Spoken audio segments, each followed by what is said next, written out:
Okay, it looks like everyone's in from the waiting room, so let's get started. Welcome to a panel discussion on evaluating how development organizations learn from their operations. I'm Darlene Christopher. I'm a senior knowledge and learning officer at the Independent Evaluation Group at the World Bank. Today, we're diving into lessons from a recent IEG report titled Learning in World Bank Lending. This report evaluated how the World Bank Group fosters knowledge and learning in its lending operations and how it could be a better knowledge bank. The lessons today aren't just for those within the World Bank, they're valuable for any organization or professional who's interested in learning from their operations. We will also be touching on some of the methods our team used to evaluate knowledge and learning. Joining us today are evaluation officers and authors of the report, Rasmus Heldberg and Stuti Sachdeva. They will share findings from the report.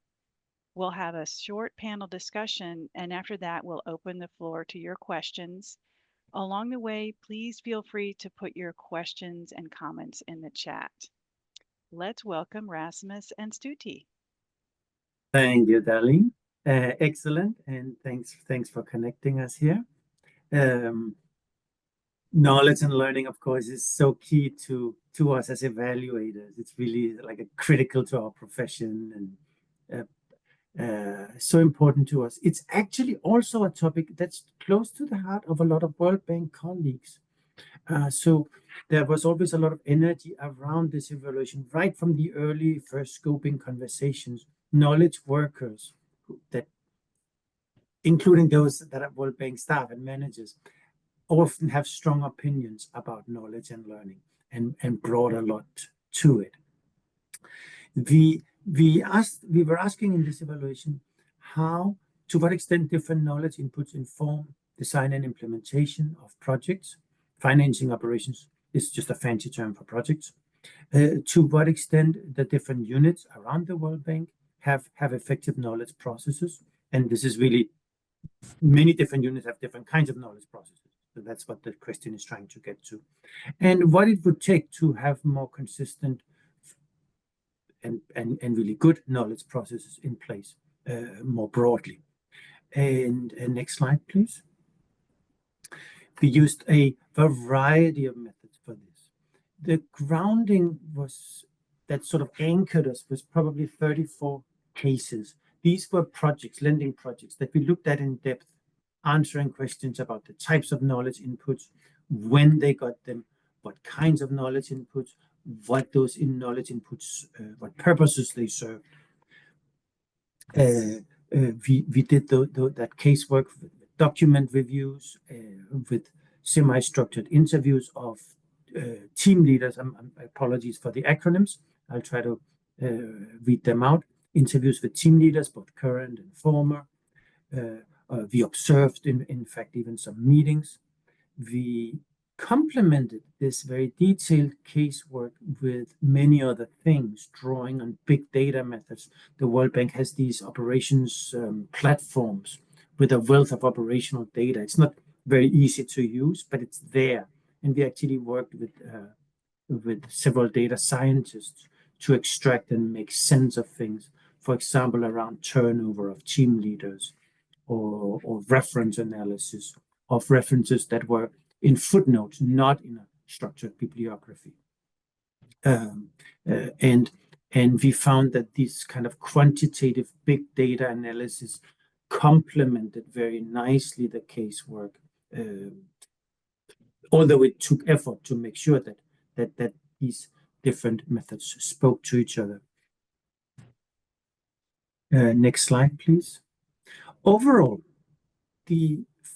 just to give you a quick overview of the findings, we won't talk about them at that much length, given that this is G-local. We want to tailor it to an evaluation community, and also talk about some of the tools, concepts, and implications we took from those. But real quick, we find that the World Bank has a formal, very linear approach that makes sure that knowledge get embedded into projects with very specific knowledge inputs that have to be there. This happens especially at the design phase.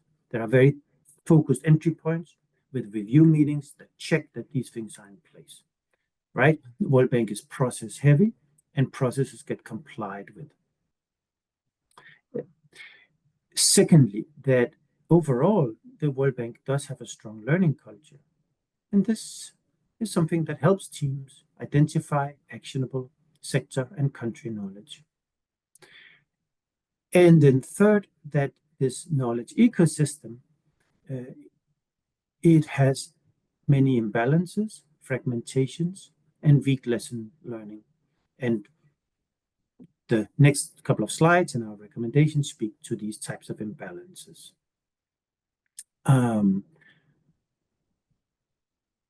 Studi, I feel like maybe I want to hand it over to you now, if that's okay. Sure, thanks so much, Rasmus. So these are our findings, and I'll focus a little bit on the imbalances and some of the suggested actions we provide as recommendations in our evaluation. The first, Rasmus mentioned that there is a greater focus during project design and approval than during implementation. So it's when the knowledge is incorporated by our project teams who are working in different country offices. And there are several reasons that contribute to this greater focus during project design, because when we're designing projects with the World Bank, there are strong peer reviewers who are engaged at the approval. There is also incentives to make a very strongly designed project, which is great. But then we also need to make sure that there are moments during implementation where we're thinking about adaptive learning. What is working, what is not, how can we improve the projects? And there are these safe moments called QERs, which are quality enhancement reviews or midterm reviews, or when teams from different countries go for missions where they can engage with government counterparts to see what's working and what's not. The second is on the type of knowledge that is incorporated. So we at the World Bank find that there are very technically strong people. They have great knowledge about the sector, be it social protection, be it education, be it finance, be it macroeconomics. But when it comes to incorporating country knowledge, which is more politically sensitive and might not be easy to incorporate in reports, it is difficult to incorporate such knowledge even during project design and implementation. So what we suggest in our evaluation, there has to be strong learning agendas. There have to be tacit exchanges around country knowledge. The same implementation bottlenecks which are found in one project are not repeated in the next. The third imbalance is around formal lesson learning. So for our non-World Bank colleagues, every time a project is completed, the project team conducts an ICR, which is an implementation completion review, where they get a chance to see how the project evolved over time, what were the lessons learned. And then IEG, which is the independent evaluation group, does a review, a validation exercise for the implementation completion review. And what we tend to find when we're doing these ICRRs is that the lessons learned are not really capturing what really happens on the ground. They are very much vague, and that ties up to a culture in the World Bank where we're not very comfortable sharing our own failures. And what we suggest is that managers can play a strong role in signaling openness to share mistakes. Country management units, the country offices, can also invite informal discussions on why a project was not working, why it was cancelled, why it was dropped. And the fourth imbalance is around tacit knowledge. So our evaluation finds that it's much valuable for colleagues to talk to each other, to exchange ideas, and get intellectually stimulated about innovative approaches. And that is something which we as at the World Bank should embrace, and our culture is very strong towards tacit knowledge. But what is unfortunate is that there is no systematic approaches to make sure that these tacit exchanges happen across the board. So how can we really use our knowledge management and learning staff to better support learning moments, to better support tacit exchanges? And what we have found in our evaluations, there are some good examples, be it communities of practice, be it technical help desks, creating these safe spaces, per to say, for people to feel comfortable to exchange ideas in a very candid way. So here are the four imbalances. Rasmus, I'll pass it on to you to talk a little bit about the knowledge ecosystem and especially on how we arrived at this very elaborate figure. I love this tool. This was really a theory of change type of or conceptual map. And having these is just so important in when we do these large complex evaluations. This is actually a little bit simpler than it looks. At the center of it is the linear model that here's all projects go through this kind of a thing. The the linear model itself was already helpful. It helped us identify the learning moments when they occur, which is at the beginning, not so much in the middle during implementation and at the end. Sitting around it is a very simple typology of what are people using the knowledge for? Is it more instrumental uses? Is it strategic uses? Or even conceptual uses, conceptual being how we think about a topic, instrumental being more solving a particular problem, such as how to design a component. The sources of knowledge. Is knowledge from internal or external sources? We actually have some data pointing that the World Bank is not as bad as its reputation in terms of it's not only self-referential. It does draw in knowledge from other sources, be it UN partners, governments, and so on. We classified types of knowledge. This was really important to us, that there is operational knowledge, which is sort of like how do we do things, what are the basic, the processing requirements, what you have to do to comply with various different rules and regulations and requirements. There's the country knowledge about political economy, clients' capacities, what can implementing agencies do, and what's really the problem in it.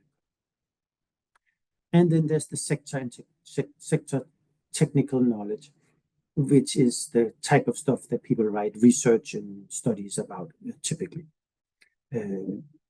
pertaining to a sector.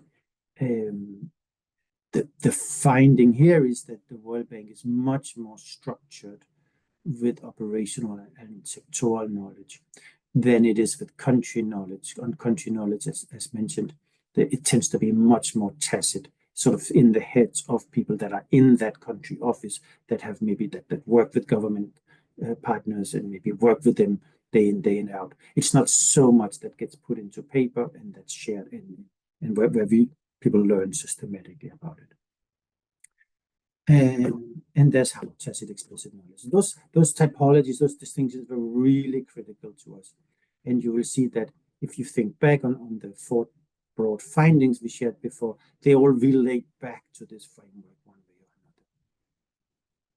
Sitting around it in lighter blue is the enabling environment.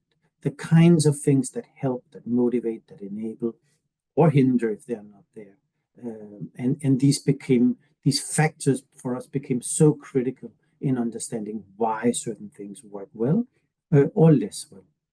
My own favorite example of this would be motivation and trust fund, that teams that went over and beyond in terms of really engaging with their client counterparts, having solid learning, often repeatedly, right? Solid learning doesn't happen in one meeting or one report.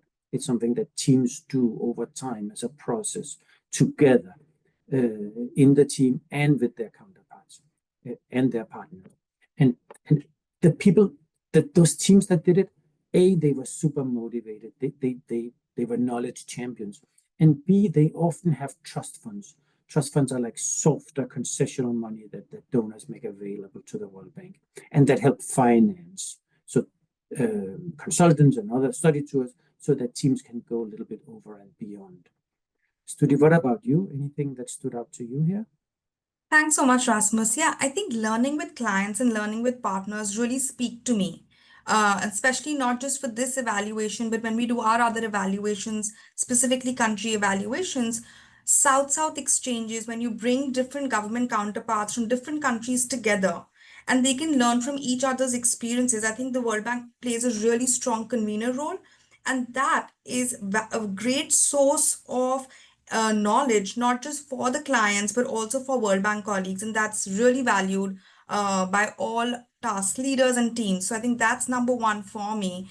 And as you mentioned, staff motivation for learning, right?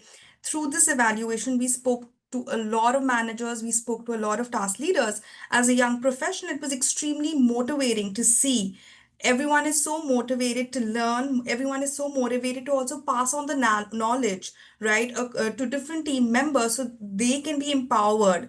And I think that for me also, Rasmus, you mentioned it, but I had to say it again.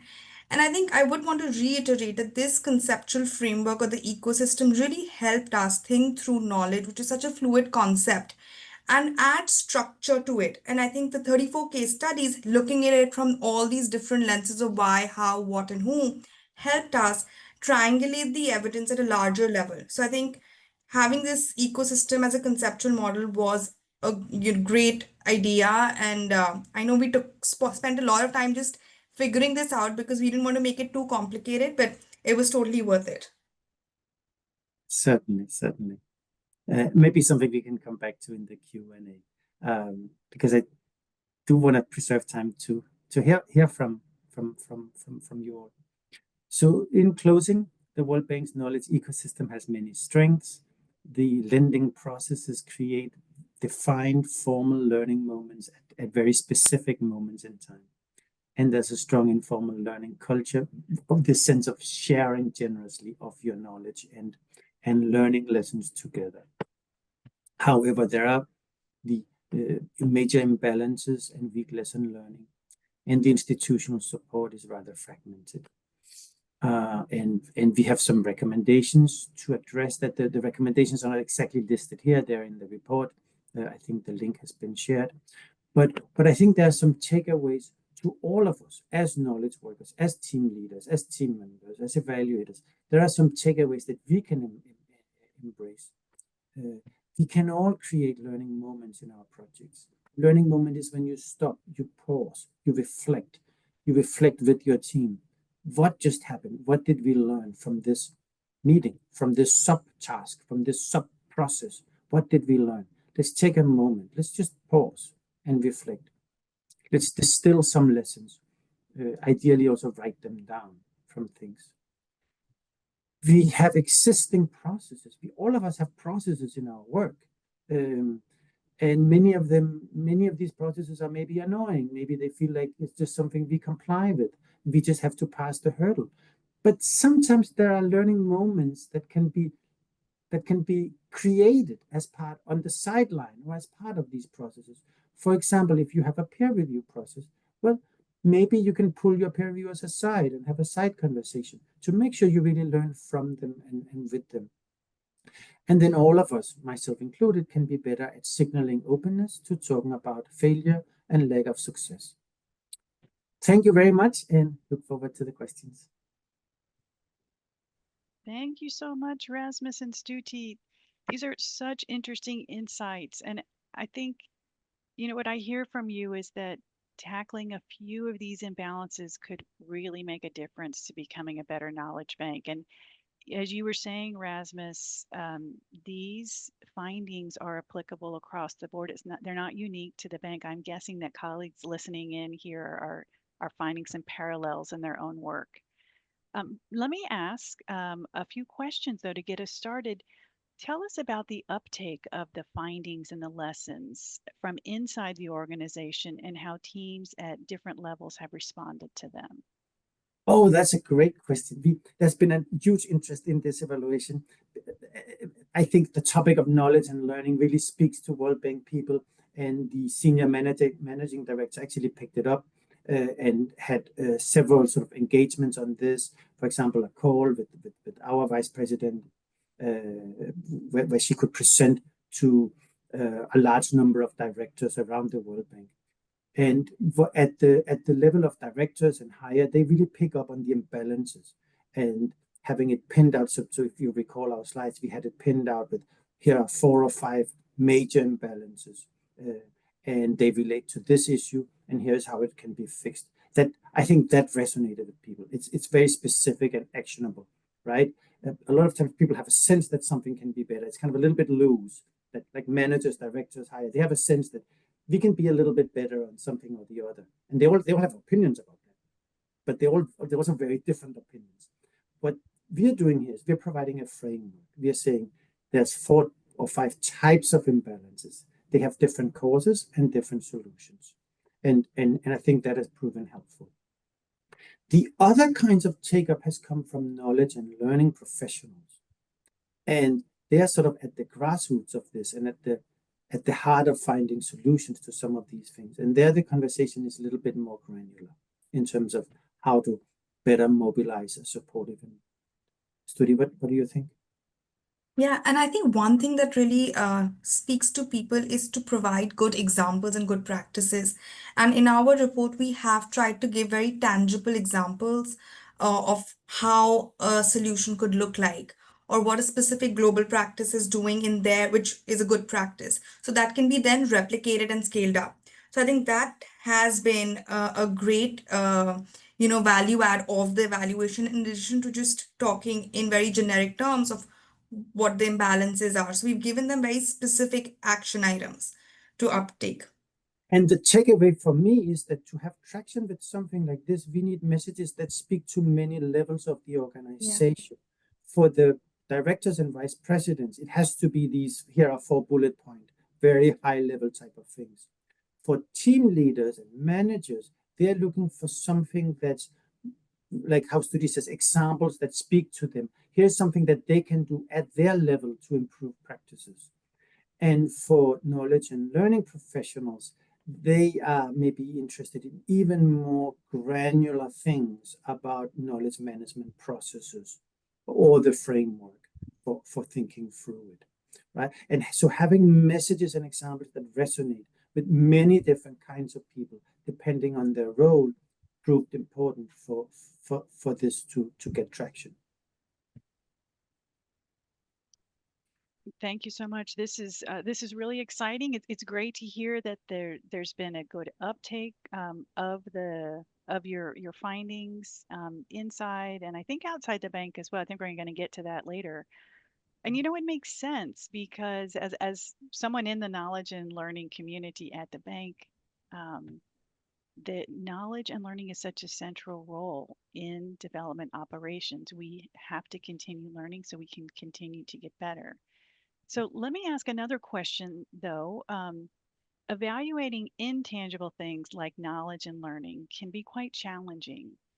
And earlier in the presentation, you had a slide on methods. Could you talk a little bit about your methodological approach in evaluating intangibles? Sure. And maybe we should pull up the slides again and maybe showing actually the conceptual diagram. I think this would be helpful. The first challenge was figuring out what part of knowledge and learning should this really be about. It was actually in the scoping. And people had, the scoping took a long time for this. People had many opinions about where the focus should be exactly. Some people really wanted it to focus it on the World Bank's analytical work and the reports. So to some people, when I say knowledge, they hear report. But other ideas and interests prevailed, and it became about learning in the lending process, which is a certain cut. And in part, we chose that. So having clarity on what proved really important, and defining it, delimiting it, and saying there's a lot of things related to knowledge and studies and reports that we're not going to look at. And then having a conceptual framework that guides us through the issues was important. What we are looking at here is the culmination of a very long process and many, many drafts that did not look as pretty as this one. The earlier drafts were way more complicated, with much more complexity to it.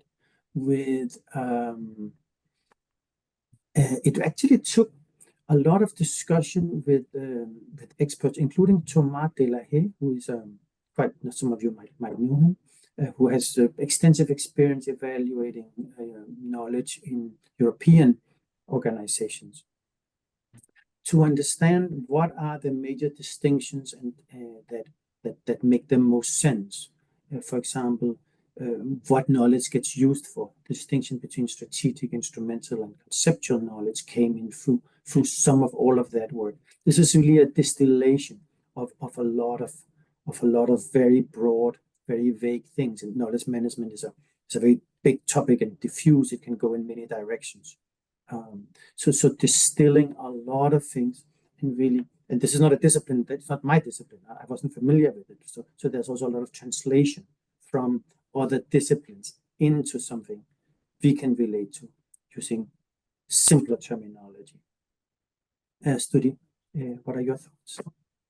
Yeah, and I have to say that this was an iterative process, right? We had a conceptual framework, we did some data collection, we regrouped, and what we realized, for example, initially we just started with the linear model and the dark blue on the four questions of why, how, what, and who. And once we started collecting data and triangulating our evidence, we realized that learning happens beyond the project level. There's this whole enabling environment which makes it conducive for learning, right? Be it access to resources from trust funds, be it staff motivation, be it knowledge mandates. And that's why we added this outer layer into our ecosystem. So I think it has been quite an interesting journey, and also, there is some benefit in keeping it somewhat simple, especially when we're looking at 34 projects, which are very diverse across different regions, have different compositions of teams. So I think having some amount of simplicity also helped us in aggregating information beyond the project level.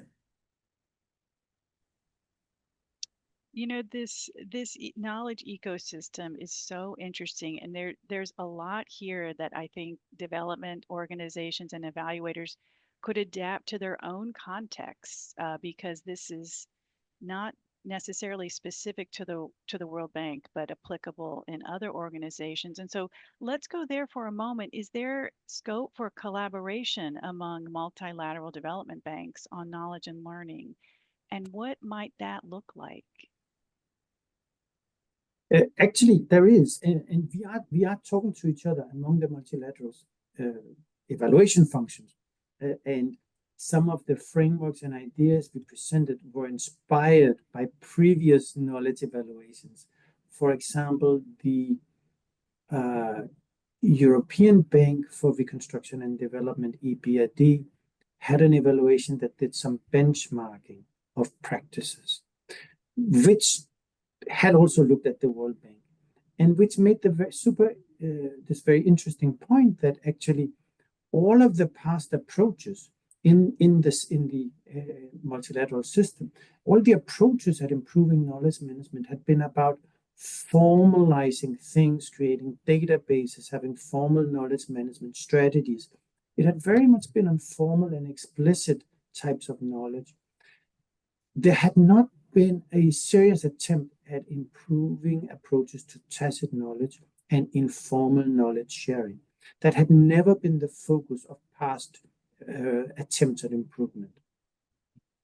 And that idea became central to us and is something that informed our recommendations, that we could have a serious effort, given that sharing of informal knowledge is so prevalent in the culture. The support structures could focus on creating better conditions for that, bringing in methods and support to informal knowledge sharing. That idea came from a comparative perspective. So I think there's a lot of that we can learn from each other. And I think we are often trying to learn from each other. The caveat to that is that it's also important for the multilaterals to learn from good practices outside the system, which is often the source of innovation. And I can just add to that. I see a few of our colleagues from IDB and ADB who've joined, who we engaged with during the evaluation process. And I think there is a lot of scope, specifically with what the recommendation on building capacity for knowledge and learning staff. Knowledge and learning staff are critical to not just the World Bank, but other multilaterals as well. So can we have some sort of economies of scale when we're disseminating capacity building workshops and trainings? And I see Dugan on the call as well. And GE, is also big on training and capacity building for evaluators. So how can we really leverage the platforms that already exist for this recommendation?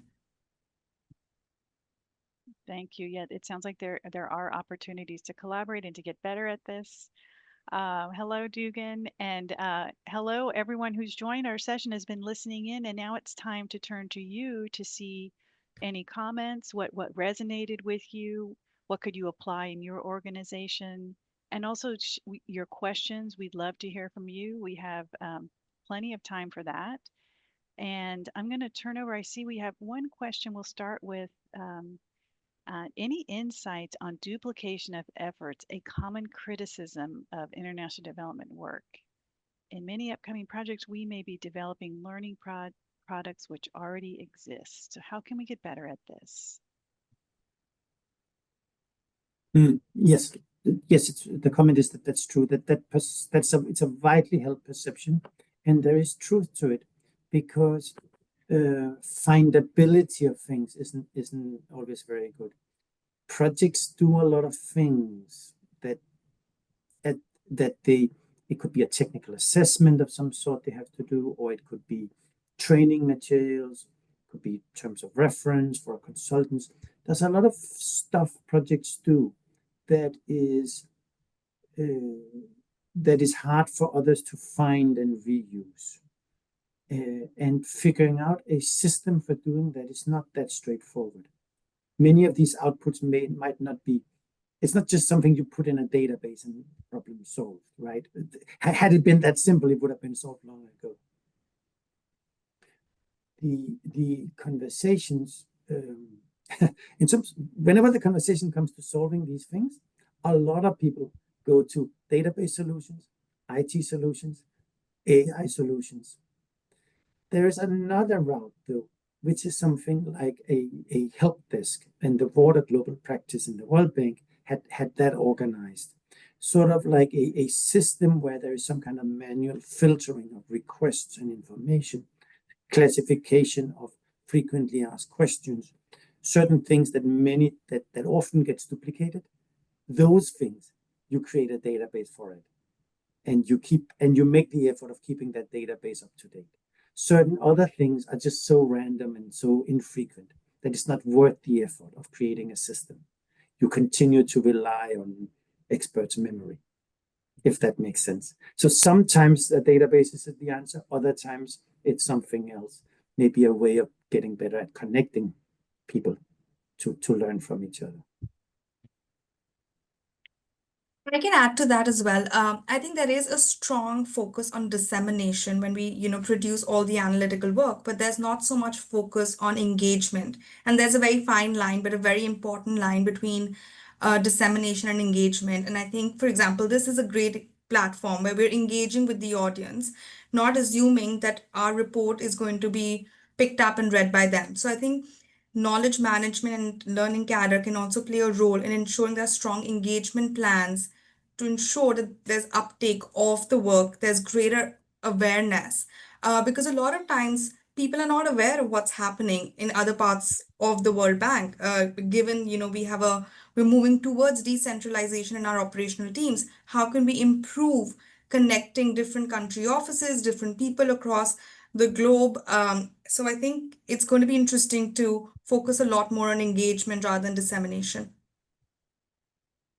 And that relates to one of the findings in one of the recommendations from the report, which is about upskilling knowledge and learning professionals. So part of that is figuring out how to best share the knowledge that we're developing. So that's great. We have some more questions that have come in, and Abdul asks, what is the future agenda for this evaluation? We are continuing to engage, to share, to disseminate. We get requests from different parts of the World Bank to engage with them. Sometimes it's just presenting, other times it's a little bit working through what are the dilemmas. The other day, a country team wanted to think through how they could assess their report production. What would be a method for looking back at past 10 years of report production and making sense of that. So then we brainstorm with them on how they can go about doing that work, right? Because improving knowledge practices is something that lives at the level of every unit or team, as well as at higher level. Senior management has an agenda where they are moving certain things forward. There's a knowledge learning department that is taking some of this forward also at their level. And beyond that, Studi and I are committed to engaging with the global evaluation community and finding ways to take some broader reflections of this forward in terms of what have we learned that's relevant for the global evaluation discourse. Thank you for that, Rasmus. Let's keep going. We have some more questions to get to.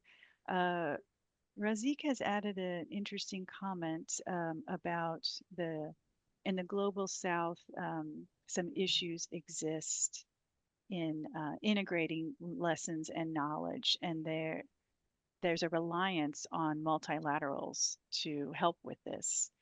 And that's a little bit about what we were just talking about, the importance of collaborating and sharing our knowledge. So let me go to a question from Arunjana. What kind of impact do you envision AI to have on how development organizations foster knowledge and create learning, such as the systems and database that Rasmus just mentioned? So this is actually very much in contrast. I'd like to contrast those two remarks, Lasikas, if I got it right, about the challenges in the global south and the AI. I see them going in totally different directions. In the global south, there is sometimes this reliance or even over-reliance on outsiders to come in and deliver solutions. What we are finding that really works well is when there's co-creation of knowledge and learning. When the World Bank does the extra effort of learning with clients and partners, bringing them together and having these as joint processes. Again and again, we find, for example, a study, a report that is done jointly with government counterparts. It has so much more ownership, gets much more traction. That's the report that 5 years later people remember and that they cite and they said we used it. Those that the World Bank just produces and disseminates in countries tend to have much less traction. So co-creating of knowledge and learning is labor intensive. It's much more manual. It's much more about showing up in person and working through things together. The AI is going the opposite direction. It is that of automation. It's much more anonymous. And we are all very busy exploring its potential.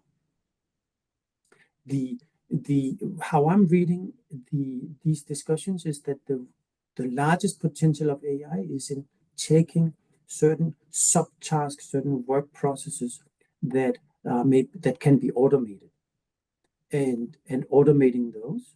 So it's not like solving all the knowledge management problems with one AI tool. No, it's much more. Here is a well-defined routine subtask. We do it often enough. It's maybe a little bit mundane. It's not the most exciting thing. Can we automate that? AI is good at that, right? But that's not solving our broader problems. It's a tool that helps us move faster and especially save some of the less interesting work. I also think AI can be a very important tool in making knowledge more easily accessible. So the transaction cost of accessing knowledge is going to reduce, right? So Darlene, for example, I know you are working with the knowledge department on, the lesson explorer, the lessons learned in all the ICRRs, the implementation and completion reports are being, aggregated at beyond the project level. And AI can play a very strong role in pulling out and extracting the right kind of information. But there is going to be human intervention required as well. So I do see AI as a complement versus a substitute, but definitely it can improve access and it'll make it easier to access knowledge. Definitely. And that tool that you mentioned, the Lessons Explorer tool, yes, the idea is that we get those lessons at people's fingertips and let them mine data. Right. Oh, Darlene, I think you froze for a minute. Yeah. You froze for a quick second. Am I back? Yes. Totally. Sorry. I was going to say that that Lessons Explorer tool, it is a great opportunity to surface these lessons, make them searchable, make them findable, and then to complement that, we need to also be thinking about the behavior change needed to get uh, make that be a habit of using tools like that and integrating the findings into projects. So let me actually go back to we started talking about the global south and comparing it to the technical AI solution. Let me invite Dugan Fraser, who's on the call with us today. He'd like to add a comment about his work with GEI, the Global Evaluation Initiative that works on these types of projects. Sure. Hi, Dugan. Go ahead, Dugan. Hi there. Can you hear me? Yes. Thank you so much. I'm going to be very quick. The Global Evaluation Initiative is an IEG-based intervention. We are co-chaired by the Independent Evaluation Office of UNDP. We seek to build monitoring and evaluation systems in developing countries, and we work through a set of implementing partners. The implementing partners are the 6 CLEAR centers. As you know, CLEAR is an acronym that stands for Centers for Learning on Evaluation and Results, CLEAR. There's one in Delhi, there's one in Lahore in Pakistan, there's one in Johannesburg in South Africa, one in Dakar in Senegal, one in Sao Paulo that works in Portuguese, and one in Santiago de Chile that works in Spanish. We also run the Better Evaluation website, and we deliver the IPDET training program as well as the Global Evaluation Week. And I think what you'll hear is that what underlies the GEI strategy is this idea of like a combination treatment, right? So it's like training, it's technical advisory, it's knowledge sharing, and it's essentially building a strong community. I just want to say that some of the things that people are talking about in the global south are not only specific to the global south. The more we hear about the challenges that people in the global north, although we don't call it that, we find that a lot of the challenges about learning and taking on board lessons and essentially institutional transformation are not specific to the global south. They're actually global challenges that we all need to get better at doing.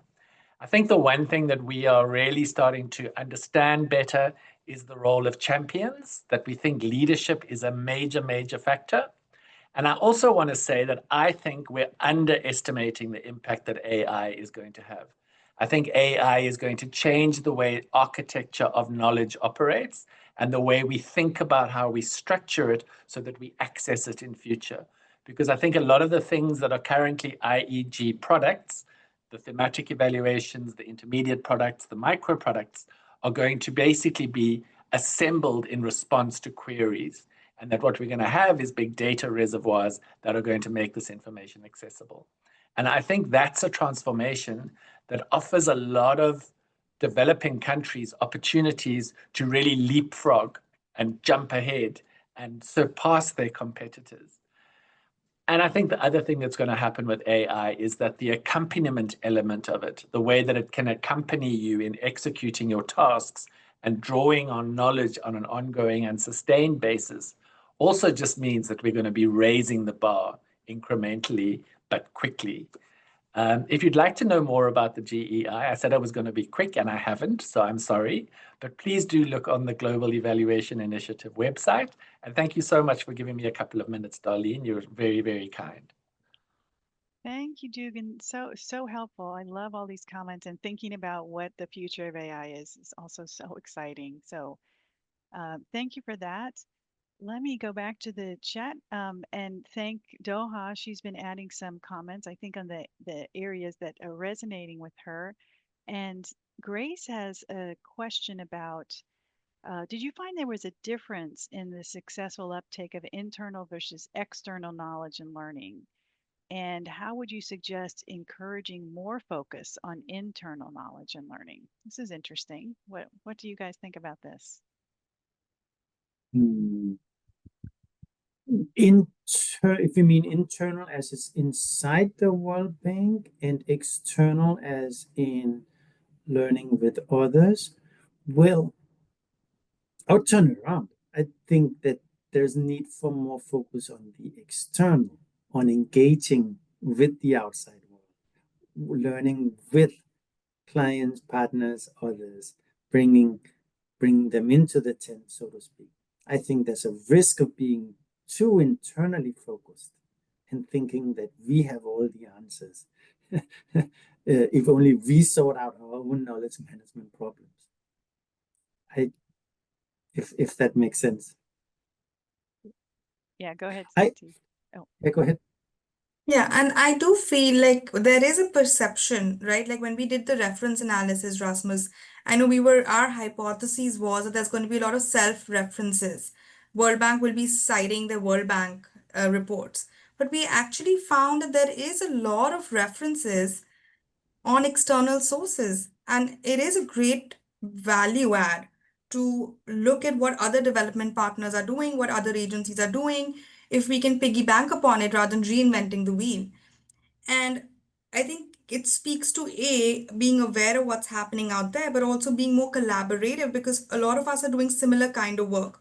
So it goes back to the ID question as well, right? Not just reinventing the wheel within the bank, but across the entire ecosystem of development partners and MDBs. Those are a few thoughts. Yeah, and it sounds like the key is some balance, some internal plus external focus. So let me see. Oh, we got another question has come in. Let's see. Evaluation is also a source of new knowledge. Where does this kind of knowledge fit or complement the ecosystem that you shared? What are some concrete ways that evaluation units can partner with development organizations in learning better? So, yeah, great question. Evaluation can be embedded much more in the learning processes throughout the entire project cycle. The model that we know from the MDB system, from NIEG, is that as external independent evaluators, we come in at the tail end after projects are closed. But a promising approach is to embed evaluation and evaluative thinking from the beginning and throughout implementation.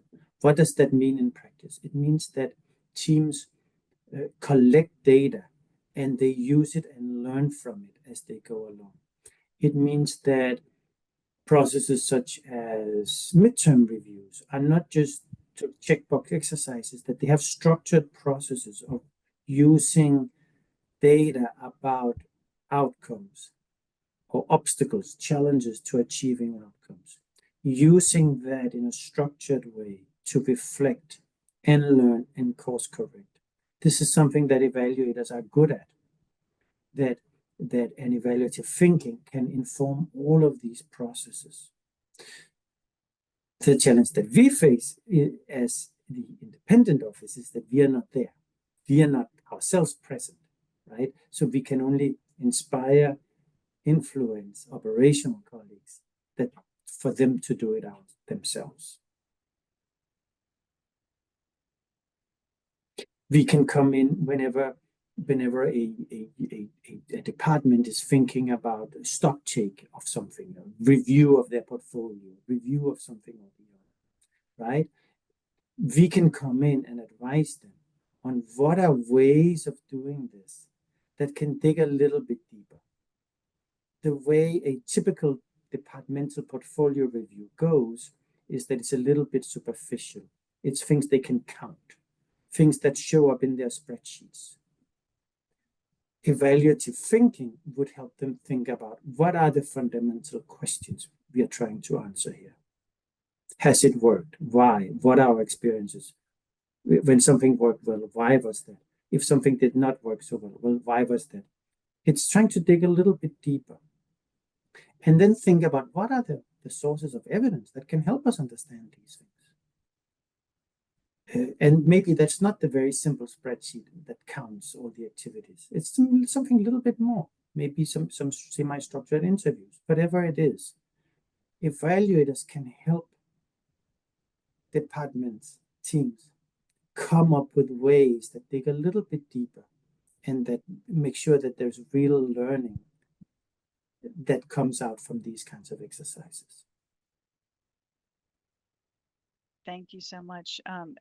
I think that that's interesting what you're saying. And Grace has clarified her question. So how can you're talking about how evaluators can help. So she's clarifying that she's experiencing large organizations working in silos and not learning so that internal siloing of knowledge and learning. Anything that evaluative thinking can help there? Evaluators can play the role of knowledge brokers, right? We are often in the fortunate position that we work across the silos. So we see what's going on in all the other silos. We can play the role of brokering knowledge and connections to help people see what exists in the other silos. We can and we do point out that they are siloed. It's a very frequent finding here that there are silos that don't coordinate and collaborate as well as they could with each other. It's a finding we have often, and we can also help them help the organization think through what can unlock those silos. What are the mechanisms that make better collaboration happen? And we have that in several of our evaluations, and we find that sometimes it's more helpful to speak to not just telling people they have to collaborate across silos. They're used to hearing that. They know it. It's if we can go a little bit deeper and talk about what were the successful examples where they did collaborate across the silos and why did they occur. That can help them more. And sometimes it's something as simple as a trust fund that requires participation from both silos that can then bridge the divide and make sure that they talk to each other. This conversation reminds me of the book I read written by our colleagues called Breaking Silos: The Power of Communities of Practice. And I think, Darlene, you have been a part of the community of practice for the knowledge and learning cadre, and we have a community of practice of task leaders within IEG. And I feel that's a great, example of how we can break silos. We all need to collaborate, but is there a designated space, a designated time for us to exchange what's happening in our work and how we can exchange ideas, brainstorm on potential solutions to the issues we are facing? So I think communities of practice is a good, tangible example of how we can break silos. I agree with that. And I saw in the chat, I believe, a question about how to create incentives for knowledge sharing, incentives around knowledge sharing. And I really like that question. I like to link it back to the communities of practice. I think there's a key. There can always be better knowledge sharing. There can also be better knowledge seeking, that people that need knowledge reach out and seek it and don't just expect the knowledge to come to them, but actually seek it. So we need both of that.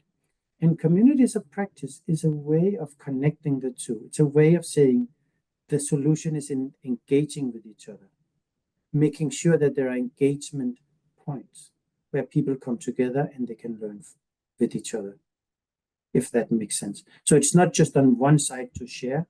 It's not only on the other side to seek.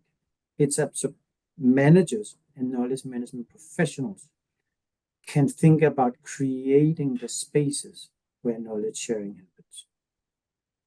Yeah, I love that. And I also am a huge believer in communities of practice, especially in a large, complex organization like the one that we're in, but there are many large, complex organizations. And that's the time when you get together and you hear about the work that other people are doing that could help your work, or they're trying to tackle a similar problem. So it definitely helps with the internal silos. So, any last thoughts, Rasmus and Stuti? We are just about ready to wrap up. No, I think we've covered it all. Thanks very much. Thanks for the questions. Yes, thank you. Thanks, Darlene, and thanks to the audience for engaging.